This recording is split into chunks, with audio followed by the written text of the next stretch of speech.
IndiGo airlines లో ఇటీవల నెలకొన్న తీవ్ర అంతరాయాలు విమానాల రద్దుపై దాఖలైన ప్రజా ప్రయోజన వాద్యాన్ని విచారించేందుకు సుప్రీంకోర్టు సోమవారం నిరాకరించింది.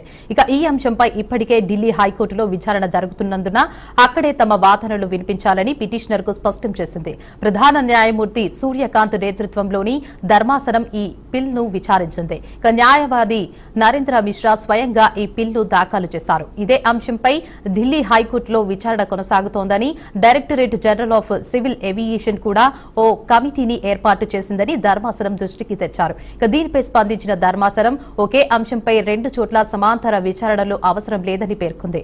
పిటిషనర్ తన వాదనలు ఢిల్లీ హైకోర్టులో వినిపించేందుకు అనుమతించాలని ఉన్నత న్యాయస్థానాన్ని కోరింది.